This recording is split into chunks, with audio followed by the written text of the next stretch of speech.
make your day richer than it was before. Got some good times knocking upon your front door. It's the Richard Wilmore Show.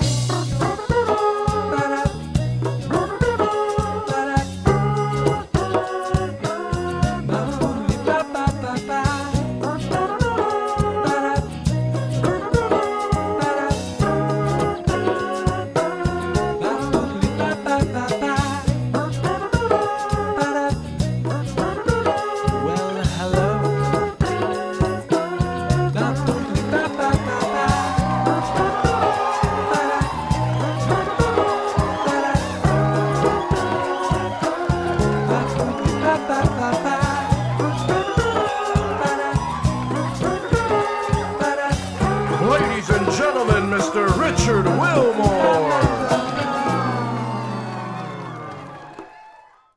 Sweet too. We're here with Ellie. Sorry, we were talking. That's what happens.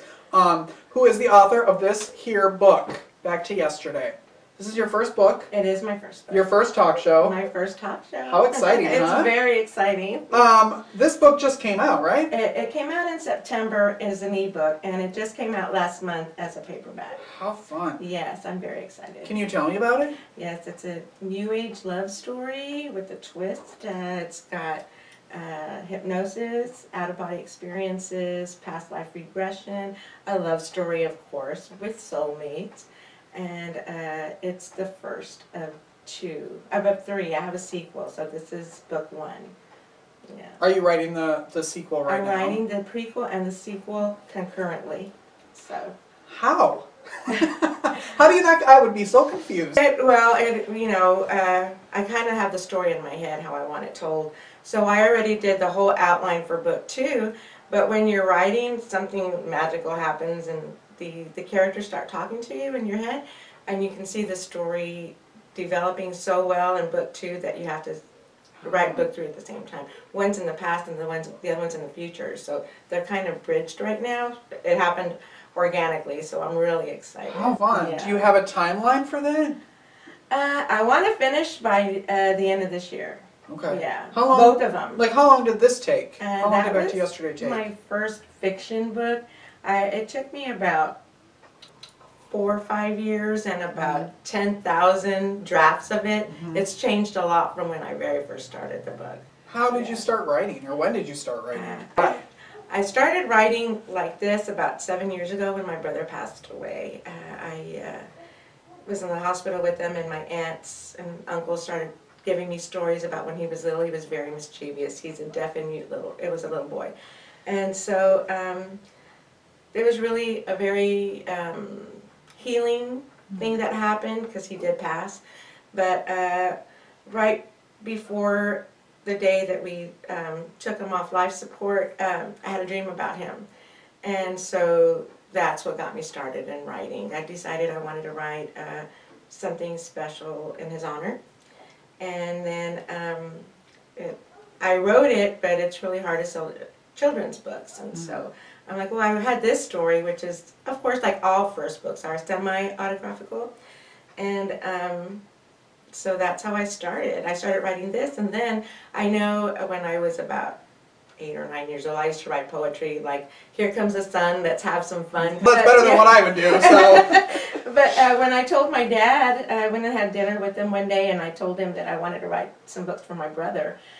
He said that I've been telling stories since I was 3 years old, that I would tell him all these stories, and I would tell him that I wrote them down a long time ago on a typewriter I got from Switzerland. And I actually wrote that into my book. You would tell him that at 3? Yeah. Yeah, and I wrote this big old scene in my book about that. You know, I made it up, but that's what he told me since I was 3. I would always tell him that I used to write on a typewriter from Switzerland. So, yeah. You should write all your books on typewriters. And just see like what comes out of the typewriter. I know. Yeah. Yeah, so that's how I got started in writing, and I love it. It's like I have, my whole bedroom is full of poster boards with all these different book ideas I have, and every time I have an idea I just put it on a post-it and stick it on there. So I'm pretty set. How has it been publishing a book going from like an ebook to a paperback book? Is that different now in this crazy world? I don't know a lot of my people or the people that I know. They're not really that big on ebooks, you know. So I'm hoping to have a lot more success in my paperbacks. I know a lot of people do read, you know, because it's easy if they go on trips and stuff. But I don't. I'd have to say I'm hoping to have more success with my. Except it's a lot cheaper and always. And you can get it on Amazon. You can get it at Barnes and Noble. Correct, online right now. It's not in the store yet, so if people buy it more, hopefully they'll have it in the store. Who's to a store anymore? So, and it's available also on iTunes on ebook, so and Kobo and Goodreads. See, that's what I think is so fascinating now is that you can have a talent like this, and it doesn't have to be. You can just do it yourself. I mean, it might not be as like lucrative, perhaps at first. Yeah. But at least there's an outlet for people now. I think that's so cool. You can have a talk show in your bedroom, and you can have a book online. Well, actually, I do have a publisher, and that publishing company is called Goodreads. Well, we love them too. Yeah, and I mean Clean Reads. I'm sorry, Clean Reads. Well, we love them even more. And the reason why they chose me and I chose them is because my book doesn't have any sexual content or any bad language.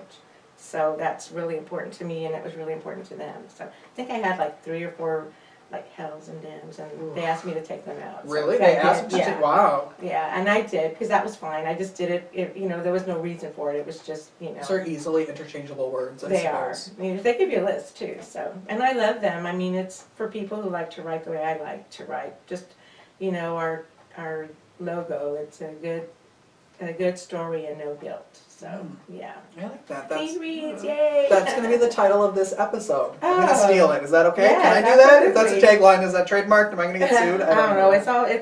It's good for them. So yeah, Okay, good. They're really nice. Thank you, Stephanie. We love Stephanie too. This is a big party of people we love. What do you say to people who are 3 years old that are watching the show? Because all 3-year-olds watch the show. I know, of course. Who want to be writers or who want to be creative? Like, Well, I'm going to be 55, and I just started writing in my late 40s. It's never too early, and it's never too late. That's what I'm going to say. Yep, and I'm actually going to say that too. I just got invited to my alma mater to have a talk with the book club there. I'm so excited. Yeah. When is that? We haven't set a date yet. I just got asked this couple of days ago, so I'm super excited. How cool. Super honored. Yeah. Isn't it weird when like it just sort of happens like that? And that's a story in itself, but I don't know how religious you are, but I do want to share it because I think it's super You want to share it now? I do. Okay, go for it. I do. I That's why have we're a here lot to of talk friends, about it. a lot of great Christian friends, and I have a friend who's, her and her husband are both pastors. And I've always asked them, pray for me. I'm trying to sell my children's books. I'm trying to sell my books. And so one day she sent me a text like, call me. I'm like, oh my God, what happened? Are you okay? I'm in the meeting. I can't get out. And she said no. She said that she had a vision, you know, that God gave her a vision, and that was that my book was on like a stream of water, and it was just sitting there not doing anything. And all of a sudden it started shaking, and it just took off. And she felt that she had to let me know that God had plans for me, and that it was going to be successful. It wasn't just going to be one book, it was going to be a lot of them, and to hold on tight because things were going to move really fast. Hope you know how to swim. I do. It's going to get dangerous in those I'm waters. super excited because I got my book published. I feel inspired to write a lot more. We all did at Clean Reads, we got a blast email or a blast thing on our Facebook page that Hallmark was actually looking for movies and, you know, movies, so they wanted to know what kind of books that they could. So I'm like, I have this one in particular that I wanted to write about, and about an experience that happened to me, by the way. And I asked my boss, who is my writing mentor, and he's my great friend, and he said, yeah, and I said, look, this is what I started. He goes, oh yeah, he goes, hey, he goes, you want me to help you write the screenplay? We can do it together. I'm like, yes. And so we've been very lucky. It's actually been, we put it on this, I haven't said in the book yet, but we put in the screenplay in this organization that people throw in their screenplays and they get looked at by producers. I think it was in less than 10 days. And we already have producers looking at it. Oh my gosh. I know, it's super exciting. And on my children's books, I tend to talk a lot. So That's the point of a talk show. It'd be weird if we were just sitting here staring at each other, drinking coffee and water. Right? Well, my children's series, I wrote the book. It's called Brother, Can You Hear Me? And it's going to have all those stories in there. But I want to write the stories down and as a set of children's books. And I've gotten, one day I just woke up and just decided to do this, and I got a lot of feedback from different smaller publishing companies that there's a great audience for it. You just got to get somebody to do the illustrations. So I have a friend of mine, and his name is John Stetzer, and he's actually doing all of the illustrations. Yeah, for me. He's her brother. Oh, really? Yeah. But this is, it's not like a friend, it's brother. This is someone who I really believe in, and he's willing to work with me. We're working together to get this done, and then I'm going to send in the book. And I think it's a lovely story, and it's just an amazing story. It's a Hallmark movie, definitely the one that makes you cry, but it's got a beautiful ending. So you're going to have to be here every week because it sounds like you're going to be very busy. I am. So busy. every week you're going to have something to talk about. I'll be happy to, of course, anytime. Isn't it weird though how you wrote the children's book first, but that wasn't how it was supposed to go? Isn't that weird how it sort of all unfolds how it's supposed to unfold? Yeah, it sure. Even though you're really, but really I have this book and I want that one to sell. I know, seriously. And then it'll happen when it happens. Yeah. So, but I'm really excited. So, and I'm so happy to be here. Oh my God, I not only get my book done and get this book, my movie looked at, and then I get invited to do a talk show. Oh my gosh! My very first talk show. Welcome. I am so excited. I had something good to give you. I got nothing for you. Here's a pen from the Air Force. You're welcome. Yeah, you can write your next book with that. I'll give you a typewriter. That's going to be your gift. Your website. Tell them about it. It's www.ellielle.com. We'll put that up. We'll link it on our website. The book is back to yesterday. Go order it right now. I was just going to swear, but then I thought I can't. Because you can't. Go get it. Yeah. And I just want to say I don't have an acknowledgement page on there because as a rookie I made a rookie mistake. But one of the things that my friend also told me was that God wanted me to dedicate the first book to him, and I guess he just didn't want anybody else to get any acknowledgement because it only says to my Heavenly Father, and there's no other acknowledgement on there. So I didn't forget you guys, but I had to take care of the number one first. And there will be other places to do that. Thanks for being here. Thank you. So good. I love you. You're great. We're going to be right back right after this.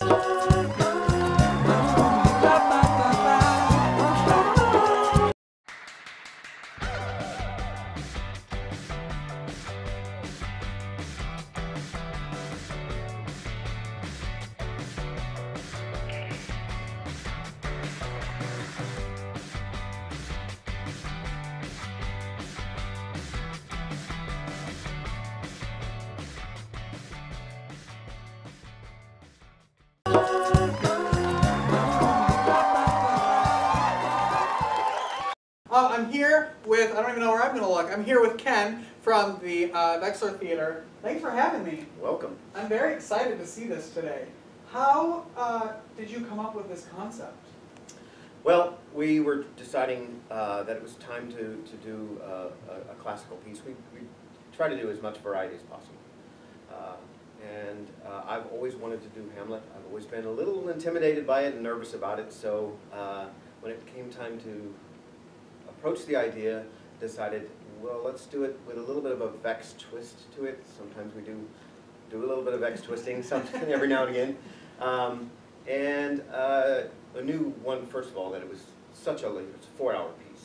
So one thing you had to do for this level of theater is you had to trim it down.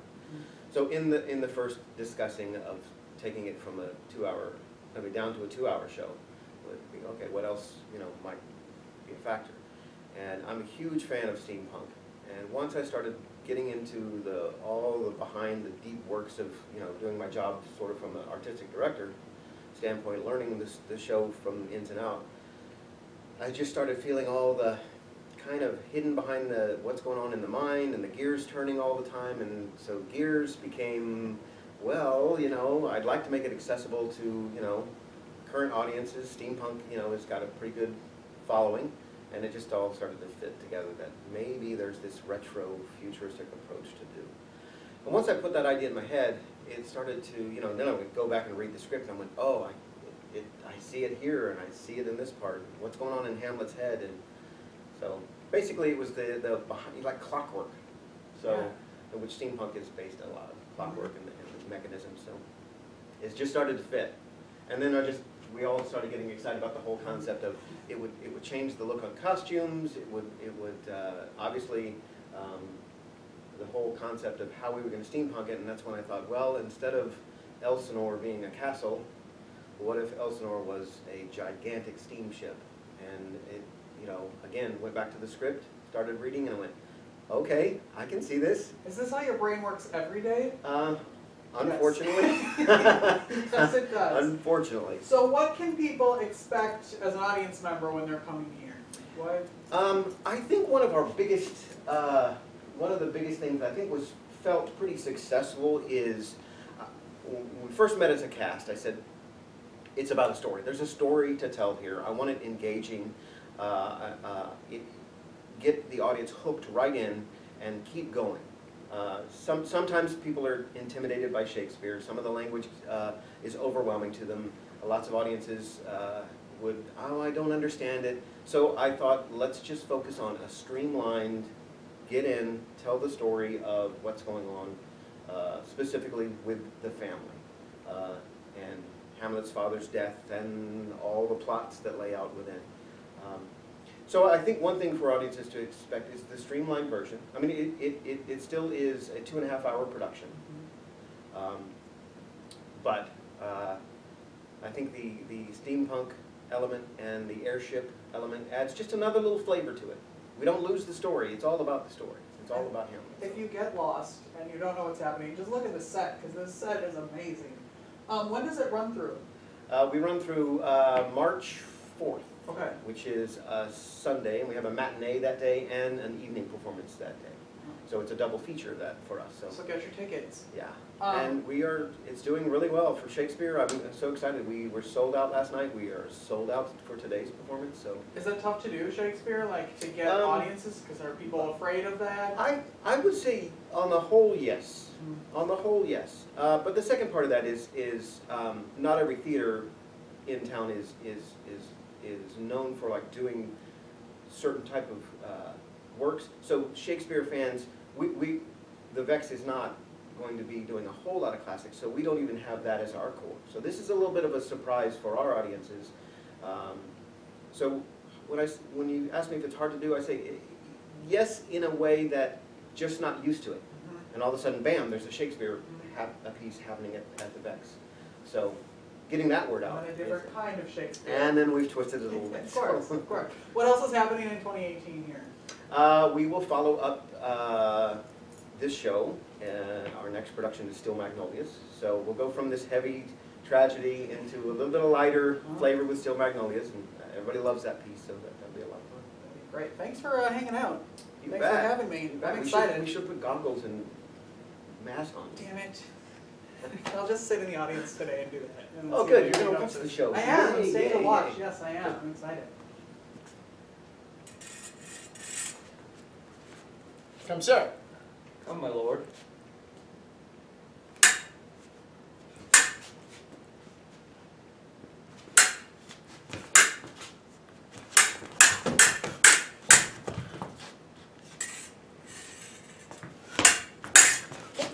One. No. Judgment. A hit. A very palpable hit. Well, again. Come. Again.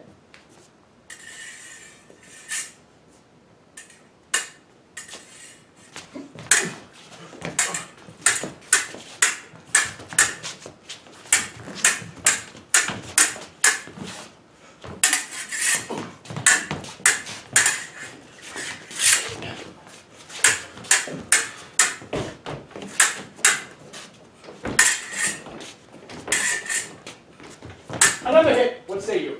A touch, a touch, I do confess. Come for the third Laertes. You but dally. I pray you, pass with your best violence. I fear you make a toy of me. Say you so.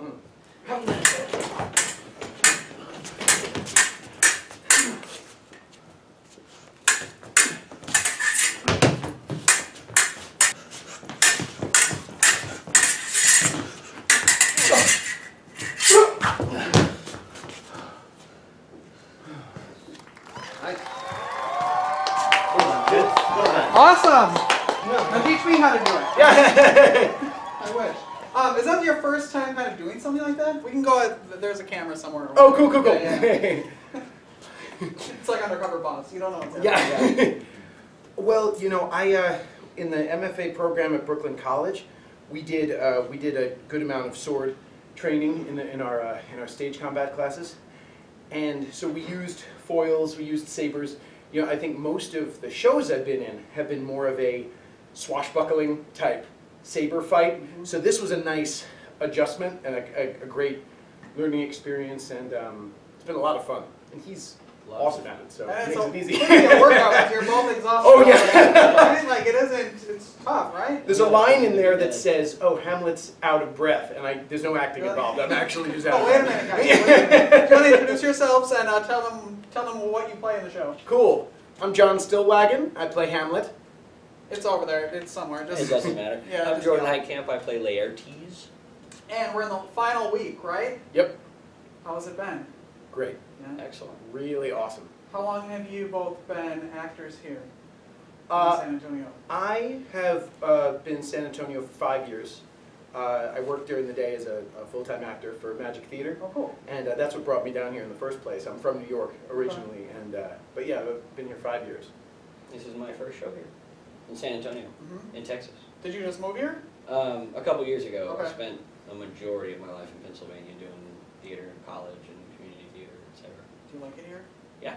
Yeah. Just moved Really here in like it. September. So, Oh, cool. Yeah, I'm still trying to figure it out, but I love it. Sure, yeah. I grew up in Wisconsin, so 80 degrees when it's 20 below there is awesome. I love it. Right, yeah. This What- time of year. What's the plan for 2018 for both of you? What are you guys up to? Oh, well, you know, working for Magic Theater, I run the touring division with my wife. We run their touring division, and we write a lot of their plays. So I'll be acting in those shows and also writing.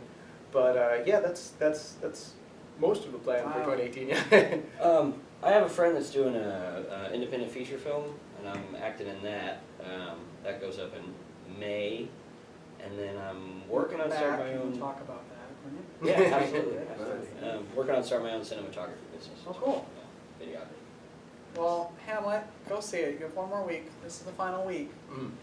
We still have tickets available, yes? We do. We have tickets available. I know Thursday and our Sunday evening show. The other ones are selling pretty fast. We are filling up. So this could be your only chance to see it if you don't hurry up. So. All right, thanks, guys. Thank you. Get ready. All right. Thanks. Make your day richer than it was before. Got some good times knocking upon your front door. It's the Richard Wilmore Show.